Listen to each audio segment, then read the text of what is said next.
Hello, welcome to smart school Bengali আড্ডা 247। আজকে একটা দারুণ ফাটাফাটি কনসেপ্ট নিয়ে চলে এসেছি। কি কনসেপ্ট? কি এমন কনসেপ্ট? অ্যাকচুয়ালি তোমরা দেখতেই পাচ্ছ আমি লিখে রেখেছি টাইটানিক ডোবার কারণ কি। আমাদের সবারই মনে এরকম প্রশ্ন তো হয়েই থাকে, কি কারণে ডুবে গেল? বরফের ওই যে বিশাল বড় টুকরোটা তার সাথে ধাক্কা খেয়ে এত সহজেই এটা ভেঙে গেল? তার কি কোনো মেনটেনেন্স ছিল না, বা তার কি কোনো সেটাকে আটকানোর কোনো উপায় ছিল না, বা তারা কি আগে থেকে ভাবতে পারেনি যে এরকম কিছু হতে পারে? সব প্রশ্নের উত্তর আজকে আমরা এই একটাই ভিডিওতে দেখে নেব।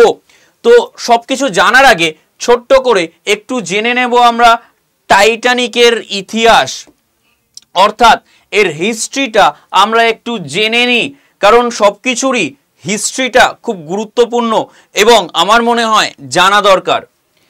10ই এপ্রিল 1912 সালে RMS টাইটানিক, যেটা ছিল কিনা বিশ্বের সবথেকে বড় জাহাজ, সেটা সাউথহ্যাম্পটন থেকে, অর্থাৎ ইংল্যান্ডের, ঠিক আছে, সেখান থেকে রওনা দেয়। কোথায় যাচ্ছিল? নিউ ইয়র্কের উদ্দেশ্যে এটা রওনা দিয়েছিল। কেমন? এই যে টাইটানিক, এই জাহাজটা কোন সংস্থা বানিয়েছিল আমরা কি জানি তার নামটা? হোয়াইট স্টার লাইন এই সংস্থা বা এই কোম্পানি এই টাইটানিক জাহাজটাকে বানিয়েছিল, এবং তাদের দাবি ছিল যে এটা কোনোদিনও ডুববে না, নন সিঙ্কেবল, কখনো ডোবা এই জাহাজটার সম্ভব নয়, এরকমই তারা দাবি জানিয়েছিলেন। কিন্তু তারপরেও সেই জাহাজটা ডুবে যায়। তো সেটারই আমরা কারণটা খুঁজে বার করার একটু চেষ্টা করব আজকে এই ভিডিওর মাধ্যমে। এই যে আমি জাহাজটার কথা বলছি, এই জাহাজের ক্যাপ্টেন ছিলেন senior captain Edward John Smith. ইনি ছিলেন এই জাহাজের ক্যাপ্টেন, অর্থাৎ এনার যে বয়স ছিল সেটা হচ্ছে 62 বছর। আমি বললামই সিনিয়র ক্যাপ্টেন, তো স্বাভাবিক যার ওয়েল এক্সপিরিয়েন্সড হতেই হবে তাকে, না হলে তো এত বড় একটা গুরু দায়িত্ব পালন করা সম্ভব নয়। তো সেই অনুযায়ী তার বয়সটাও ছিল 62 ইয়ার্স, 62 বছর। নামও বললাম senior captain Edward John Smith. Senior মানেই বুঝতে পারছি যে তার একটা বিশাল পরিমাণ এক্সপিরিয়েন্স অবশ্যই সে গেইন করে তবেই সে এই জায়গাটায় যেতে পেরেছিলেন। চলো আরও কিছু ইনফরমেশন আমরা জেনে নিই এই টাইটানিক সম্বন্ধে। এই যে টাইটানিকটা, এটা কিন্তু 269 মিটার লেন্থে ছিল, অর্থাৎ এই যে জাহাজটা যেটা লম্বায় কত ছিল? 269 মিটার। অর্থাৎ ক্যান ইউ ইম্যাজিন যে কি হচ্ছে বা কি হতে পারে, মানে কত বড়, কত বিশাল আকারের এই জাহাজটা, তোমরা বুঝতে পারছো?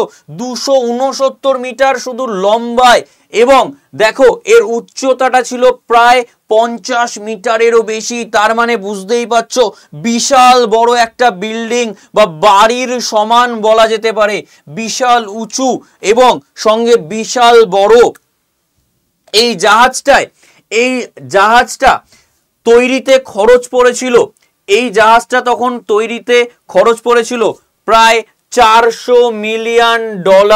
কত খরচা পড়েছিল? প্রায় $400 মিলিয়ন, যেটা আজকের দিনে দাঁড়িয়ে হচ্ছে $400 মিলিয়ন। এই যে এই জাহাজটা তখন যে গতিবেগে যাচ্ছিল সেটা কত? সেটা হচ্ছে 21.5, কত বললাম? 21.5 নটস। আমরা জানি এই নটস এককটা কখন ইউজ করতে হয়।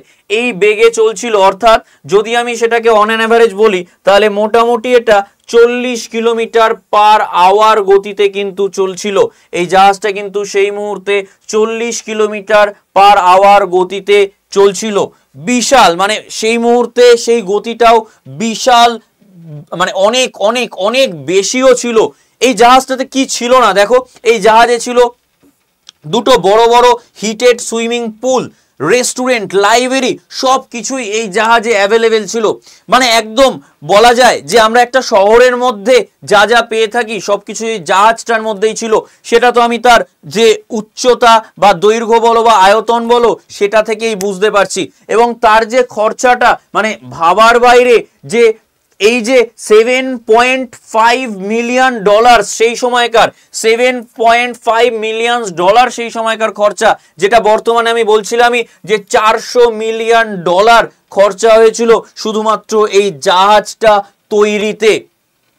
কেমন আরো কিছু দারুণ দারুণ ইনফরমেশন আমি জেনে নেব আজকে এই জাহাজ সম্বন্ধে। দেখো আমি ছবিতে একটা এরকম জায়গা রেখেছি, তাই না? দেখবে জাহাজের মাঝখানটায় বা একটু সামনের দিকে দেখতে পারো তোমরা, লক্ষ্য করলে এরকমই একটা লম্বা মতো এরকম একটা সেই যে লাইট পোস্ট হয় বা ওরকমই একটা জায়গা থাকে, এবং যেখানটায় কিছু লোকজন থাকে বা দাঁড়ানোর মতো জায়গা থাকে বা পরিস্থিতি থাকে। কেমন এই জায়গাটাকে কি বলা হয়? এই জায়গাটাকে বলা হয় ক্রাউজ নেস্ট। কেমন এই জায়গাটাকে বলা হয় ক্রাউজ নেস্ট। কেমন এটা কিন্তু লুক আউট পয়েন্টও বলা হয়ে থাকে। কেমন এটাকে কিন্তু লুক আউট পয়েন্টও বলা হয়ে থাকে। অর্থাৎ এখানে কেউ একজন বসে থাকবেন, এখানে কেউ একজন বসে থাকবেন যিনি কি করবেন, যিনি সামনে কোনো অবস্ট্রাকেল হচ্ছে কিনা বা কোনো অসুবিধা হচ্ছে কিনা সেইগুলো দেখাশোনার পুরোপুরি দায়িত্ব কিন্তু তার ওপরেই থাকে। এবং বলার জন্য আমি একটু বলে রাখি, যে সময় এই দুর্ঘটনা ঘটে সেই সময় কিন্তু রাতের অন্ধকার বা কুয়াশায় বলতে পারো কিছুই তেমনভাবে ঠিকঠাক দেখা যাচ্ছিল না। আর তোমরা অনেকেই জানো যে ওই সময় সেই জলটা, যে জলটা ছিল সেটাও প্রচণ্ড কনকনে ঠান্ডা ছিল। ঠিক আছে, সেই জলটাও কিন্তু প্রচণ্ড কনকনে ঠান্ডা ছিল সেই মুহূর্তে। কেমন মানে সেই জন্য এবার কি হয়, জাহাজটা চলতে শুরু করে, মানে যাচ্ছিল কত কিলোমিটার বেগ, তখন রয়েছে 40 কিলোমিটার বেগে রয়েছে। এই অবস্থাতে হঠাৎ করে সামনে তারা দেখে একটা বিশাল বড় আইসবার্গ, যেটাকে আমরা বলি বরফের টুকরো বা বলতে পারো বরফের পাহাড়ও বলতে পারো।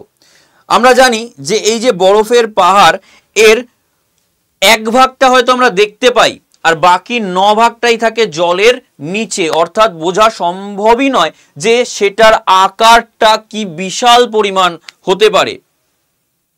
কেমন তো এই যে বসে থাকা যে সামনে ব্যক্তি ছিলেন তিনি কিন্তু এরকম বড় আইসবার্গ, একটা বিশাল বড় আইসবার্গ দেখেছিলেন। এবং এখানে আরেকটা ইনফরমেশন দিয়ে রাখি, এই আইসবার্গটা কিন্তু 200 গুণ 400 ফিটের ছিল। 200 গুণ 400 ফিটের ছিল। কেমন এবং এই আইসবার্গটার উচ্চতা কতটা ছিল জানো? এই আইসবার্গটার উচ্চতা ছিল, এই যে আমি বললাম ক্রাউজ নেট, কেমন এই ক্রাউজ নেস্টের প্রায় সমান উচ্চতার এই কিন্তু বরফের যে আমরা পাহাড় বলছি সেটা কিন্তু ছিল। অর্থাৎ বোঝাই যাচ্ছে যে কি বিশাল পরিমাণ উঁচু সেটা ছিল বা বিশাল পরিমাণ তার আকার হতে পারে সেটা আমরা ধারণাই করতে পারছি। মোটামুটি একটা ধারণা আমরা পেলাম। কেমন এবার কি এমন ঘটনা ঘটেছিল যার জন্য এই জাহাজটা ডুবে গেল? কেমন এত প্রিকশন নেওয়ার পরেও কেন ডুবে গেল? প্রথমত আমরা আর্কিমিডিসের প্রিন্সিপাল সবাই পড়েছি, সবাই জানি আর্কিমিডিসের প্রিন্সিপাল, রাইট? তাহলে আর্কিমিডিসের প্রিন্সিপাল অনুযায়ী সেটা মেনেই যদি এই জাহাজটাকে বানানো হয় তাহলে সেটা তো ডুবে যাওয়ার কথা নয়। এবং মজার বিষয় হচ্ছে, তোমরা জানো কিনা আমি জানি না, এখানে আলাদা আলাদা কম্পার্টমেন্ট করে দেওয়া হয়েছিল এই জাহাজটার মধ্যে। কেমন এই আলাদা আলাদা কম্পার্টমেন্টগুলো কি জন্য করা ছিল? এবং আরেকটু বলে রাখি, এই জাহাজগুলোর যে প্রত্যেকটা আলাদা আলাদা কম্পার্টমেন্ট সেগুলো কিন্তু একদমই ওয়াটারকে ধরে রাখবে। মানে ধরো এখানে সাপোজ এই জায়গাটা ফেটে গেল, কথার কথা দিয়ে এখান দিয়ে জল ঢুকে গেল, এই জলটা কিন্তু এই কম্পার্টমেন্ট বা বাইরের কোথাও ছড়িয়ে পড়বে না বা চলে যাবে না, লক করা ছিল। এবং এই কম্পার্টমেন্ট থেকে এই কম্পার্টমেন্টে যাওয়ার জন্য একটা কিন্তু গেটও করা ছিল, যে গেটটাও কিন্তু একইভাবে সুন্দরভাবে লকড ছিল। অর্থাৎ যে গেটটাও কিন্তু এমন নয় যে খোলার পর বেরিয়ে চলে গেল বা মানে জলের ধাক্কায় গেটটা নষ্ট হয়ে গেল, এরকম নয়, কিন্তু একদম ফুললি মানে একদম বলা যায় যে ওয়েল ওয়েল ডেকোরেটেড, মানে ফুললি একদম পুরো কম্প্যাক্ট থাকবে, জলটা কোনোভাবেই যাওয়া কিন্তু সম্ভব নয়। এবং এই কম্পার্টমেন্টগুলো কেন করা হয়েছিল, ওই যে বললাম যে জল ঢুকলে তাহলে এর মধ্যে কি হয়ে যাচ্ছে, পুরো জিনিসটা আবদ্ধ হয়ে যাচ্ছে, এবং অবশ্যই তার মধ্যে পাম্পিং সিস্টেম তো ছিলই, অবশ্যই সেটাকে বার করে দেওয়ার জন্য পাম্পিং সিস্টেম তো ছিলই। এবং এই জাহাজটার এই মানে এমনভাবে তৈরি করা হয়েছিল যে এই কম্পার্টমেন্টগুলোতে যদি জল ঢুকেও যায় তাহলে মিনিমাম যদি 4টে কম্পার্টমেন্টে মনে করো ফুল জল ভর্তি হয়ে গেল, অর্থাৎ মনে করো এই যে 4টে প্রথম কম্পার্টমেন্ট, এই 4টে কম্পার্টমেন্ট পুরো জলে ভর্তি হয়ে গেল। আমি তো বললামই যে জল এটা থেকে এটায় বা এটা থেকে এটায় যাওয়া সম্ভব নয়, তার মানে এখানে পুরো জল ভর্তি, এটাও পুরো জল ভর্তি, এটাও পুরো জল ভর্তি, এটাও পুরো জল ভর্তি হয়ে গেল, এরকম একটা সিচুয়েশন ধরো তৈরি হয়ে গেল। তারপরেও এই জাহাজটার ডুবে যাওয়ার কোনো চান্সেস ছিল না, কারণ সেইভাবেই এই জাহাজটাকে বানানো হয়েছিল। তোমাদের আমি পরবর্তীতে কোনো একটি ক্লাসে ভরকেন্দ্র এবং ভারকেন্দ্র এটা সম্বন্ধেও আমি বোঝাবো তোমাদেরকে। কেমন, আজকের এই ক্লাসটার মধ্যে কিন্তু, বা আমি বলা ভালো এই ইন্টারেস্টিং টপিকটার মধ্যে কিন্তু একটা দারুণ মজার বিষয় আছে, সেটা হচ্ছে স্ট্রেস। সেটার নাম কি বললাম আমি, স্ট্রেস। অর্থাৎ স্ট্রেস বলতে কোনটা বুঝি আমরা, পীড়ন, অর্থাৎ স্থিতিস্থাপকতা পড়তে গিয়ে এই পীড়নটা এবং বা বিকৃতি বলতে পারো, মানে পীড়ন আর বিকৃতি অবশ্যই আলাদা, তো পীড়ন আমাদের পড়তে হয় বা জানতে হয়, এটা নিয়ে আমার আলাদা করে পীড়ন বিকৃতি অর্থাৎ স্থিতিস্থাপকতার ওপর, ইলাস্টিসিটির ওপর আমার কিন্তু অলরেডি আলাদা একটা ভিডিও বানানোই আছে। অবশ্যই যদি পারো, সম্ভব হয় তাহলে কিন্তু সেই ভিডিওটা একটু দেখো, দারুণ ইন্টারেস্টিং জিনিস আছে। তো সেই জায়গাটাও আজকে আমার কাজে লাগবে, তোমাদের বলতে লাগবে বা বলতে হবে, তাহলেই তো তোমরা বুঝতে পারবে যে কি ঘটনাটা ঘটেছিল অ্যাকচুয়ালি। তো আরো কনসেপ্টটা তখন ক্লিয়ার হবে যে ফিজিক্সের এখানে কি কি বিষয় কাজ করছে, সেগুলো আমরা তখনই বুঝতে পারবো বা জানতে পারবো। এনিওয়েজ, তাহলে এই যে 4টে কম্পার্টমেন্ট ভর্তি হয়ে যাওয়ার পরেও তাহলে আমার কোনো সমস্যার কিছু নেই, আমি বললামই সেইভাবেই তৈরি করা হয়েছিল। কেমন, এবার বিষয় হচ্ছে যে এই জাহাজটা চালানোর জন্য যে আমরা জানি যে বিশাল বিশাল ইঞ্জিন ছিল এবং সেখানে প্রচুর পরিমাণে তাপ উৎপন্ন হচ্ছিল, হিট জেনারেট করছিল, খুব স্বাভাবিক ব্যাপার, কোয়াইট ন্যাচারাল, সেটা হওয়াটাই খুব স্বাভাবিক, কারণ অত বড় বড় ইঞ্জিনগুলোতে huge amount of heat generate করবে, তাপ উৎপন্ন হবে। তার মানে বোঝো ভালো করে, এই যে ভিতরের যে জায়গাটা কেমন পুরো সুন্দরভাবে প্রিন্সিপাল অনুযায়ী তৈরি হলেও ভিতরের দিকটায় কি হচ্ছে, প্রচুর পরিমাণে হিট জেনারেট করছে। জাহাজটা কোথায় চলছে, সমুদ্রের জলের মধ্যে দিয়ে যাচ্ছে, আর এই সমুদ্রের জলের যে তাপমাত্রা সেটা কিন্তু তখন মাইনাসে ছিল। কেমন, অর্থাৎ সেই তাপমাত্রাটা খুবই নিম্নমানের, এবং ওই যে আমরা জাহাজটার কথা বলছি তার যে ভিতরের তাপটা সেটা খুবই উচ্চমানের। তার মানে একটা হচ্ছে ভীষণ বেশি আর একটা হচ্ছে খুবই কম। এই যে অর্থাৎ এইখানে কি হচ্ছে, মানে আমি যদি দেখি তাহলে ব্যাপারটা অনেকটা এরকম হচ্ছে যে মেটালের মধ্যে কি হয়ে যাচ্ছে, একবার বেশি তাপ একবার কম তাপ, একবার বেশি তাপ একবার কম তাপ, এরকম একটা ফিল তৈরি হচ্ছে। এই যে এই ঘটনাটাকেই কি বলা হয় জানো, এই ঘটনাটাকেই সলিডের মধ্যে এই ঘটনাটাকেই বলা হয় ক্রিপ। এই ঘটনাটাকেই ফিজিক্সের ভাষায় আমি বলতে পারি কি, ক্রিপ। তাহলে প্রথমত আমি একটা প্রিন্সিপাল জানলাম কি, যে আর্কিমিডিসের প্রিন্সিপাল, যেটা এই জাহাজটাকে ভাসিয়ে রাখার জন্য আমায় হেল্প করেছিল। দ্বিতীয়ত আর একটা জিনিস আমি কি জানলাম, ক্রিপ তৈরি হয়েছে। এই ক্রিপ বিষয়টা আমরা বুঝবো, তার আগে ছোট্ট কথা আর একটা জিনিস এখানে উল্লেখ করা উচিত আমার, সেটা আমি বলে রাখি। এই যে জাহাজটা তখন ধাক্কা খেলো, তাহলে এই ধাক্কা খাওয়ার সময় কি কি ঘটনা ঘটেছে, এর মধ্যে কলিশন হয়েছে, তাই তো, কলিশন হয়েছে, ঠিক, অর্থাৎ সংঘর্ষ হয়েছে, ঠিক, সংঘর্ষ হয়েছে। এই সংঘর্ষ আমরা দুটো ভাগে ভাগ করতে পারি, একটা ইলাস্টিক কলিশন আর একটা ইনইলাস্টিক কলিশন। অর্থাৎ আমাদের এই যে সংঘর্ষটা এটারও দুটো ভাগ আমরা পাই। কেমন, তাহলে এখান থেকে আর একটা জিনিস আমাদের আসলো, সেটা হচ্ছে কি, সেটা হচ্ছে সংঘর্ষ। কেমন, অর্থাৎ কলিশন। যদি তোমাদের ভিডিও ভালো লাগে, যদি ইন্টারেস্টিং বলে মনে হয় তোমাদের টপিকটা, তাহলে তোমরা অবশ্যই কমেন্ট সেকশনে জানিও, আমি আরও এরকম ইন্টারেস্টিং টপিক তোমাদের জন্য অবশ্যই ভিডিও বানিয়ে দেবো। এবং এই যে কলিশন বা এই যে টপিকগুলো বা এর মধ্যে যে যে পয়েন্টগুলো আমি বলছি সেগুলোও যদি তোমাদের না জানা থাকে তাহলে অবশ্যই সেটাও কমেন্ট সেকশনে জানিও, আমি সেগুলো নিয়েও অবশ্যই তোমাদের জন্য ভিডিও বানিয়ে দেবো। তো এইখানে কলিশন হলো, সংঘর্ষ হলো, তো আর ক্রিপ কেন তৈরি হলো বললামই, তাপমাত্রার এই যে একটা হিউজ ডিফারেন্স, বারবার এই যে পরিবর্তন, তার ফলে এই সলিড মেটেরিয়ালে কনস্ট্যান্ট একটা কিসের মধ্যে দিয়ে যেতে চাইলো, কনস্ট্যান্ট একটা স্ট্রেসের মধ্যে দিয়ে গেল, তাই তো।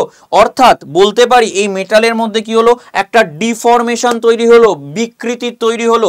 এবং এই হেন পরিস্থিতিতে যখনই একটা বরফের টুকরোর সাথে ধাক্কা খেলো, তখনই ওটা কাঁচের টুকরোর মতো ভেঙে ভেঙে গুঁড়ো হয়ে যাবে। কেমন, ঠিক এই ঘটনাটাই কিন্তু এখানে ঘটেছিল। অর্থাৎ এইখানেই হাই টেম্পারেচার লো টেম্পারেচারের জন্য ক্রিপের তৈরি হয়েছিল, অর্থাৎ একটা ডিফরমেশন তৈরি হয়েছিল, অর্থাৎ মেটালটার মধ্যে ডিফরমেশন তৈরি হয়ে গেছিল। এবং তারপরেই যখন আমি এখানে কিছু দিয়ে আঘাত করছি, সেটা খুব সহজেই কি হয়ে যাচ্ছে, সেটা কিন্তু খুব সহজেই ভেঙে যাচ্ছে এবং তারপর হু হু করে জল ঢুকতে শুরু করে। কেমন, এবার সেটা তখন আনকন্ট্রোলড সিচুয়েশন তৈরি হয়ে যায়। তো আশা করি আমি পুরো বিষয়টাকে তোমাদের সামনে তুলে ধরতে পারলাম, বোঝাতে পারলাম। কারোর যদি কনফিউশন থাকে, কোনো রকম সন্দেহ থাকে, মানে বুঝতে অসুবিধা থাকে, তাহলে অবশ্যই আমাকে কিন্তু জিজ্ঞেস করে নিও কমেন্ট সেকশনে, অবশ্যই কিন্তু কমেন্ট করে জানিও। আর ভিডিও কেমন লাগলো সেটাও কিন্তু জানিও। এরকম ধরনের ভিডিও তোমরা আর চাও কি না সেটাও কিন্তু জানাতে ভুলো না আমাদের কমেন্ট সেকশনে, অবশ্যই কিন্তু কমেন্ট করে জানিও। তো একটু ছোট্ট করে আমাদের এই চ্যানেলের সম্বন্ধে একটু বলে নিই। এটা হচ্ছে আড্ডা 247 বেঙ্গলেরই একটা স্কুল সেগমেন্ট, অর্থাৎ স্মার্ট স্কুল বেঙ্গলি একটা আলাদা চ্যানেল। এটাতে আমরা ক্লাস 9, 10, 11, 12 এনা ছাড়াও নিট যেই প্রত্যেকটার জন্যই কিন্তু প্রিপারেশন করিয়ে থাকবো। এবং এটা কিন্তু সিবিএসসি থেকে শুরু করে আইসিএসসি, ওয়েস্ট বেঙ্গল বোর্ড, সব বোর্ডের ভাই বোনদের কিন্তু এটা হেল্প করবে। সবার জন্যই কিন্তু এটা তোমাদের খুব ভালো একটা চ্যানেল। তোমরা কিন্তু অবশ্যই যারা এখনো চ্যানেলটাকে সাবস্ক্রাইব করোনি, অবশ্যই কিন্তু চ্যানেলটাকে সাবস্ক্রাইব করে দিও। আমাদের অ্যাপে এই মুহূর্তে দুখানা কোর্স কিন্তু চলছে, একটা হচ্ছে ধন্বন্তরী 2.0 আর একটা হচ্ছে সুশ্রুত। এই যে ধন্বন্তরী 2.0 এটা হচ্ছে এএনএম এবং জিএনএম এর জন্য, আর এই যে সুশ্রুত ব্যাচটা এটা হচ্ছে জেনপাস ইউজি, মানে যারা বিএসসি নার্সিং এর জন্য চেষ্টা করছো বা পড়াশোনা করছো তাদের জন্য এই ব্যাচটা।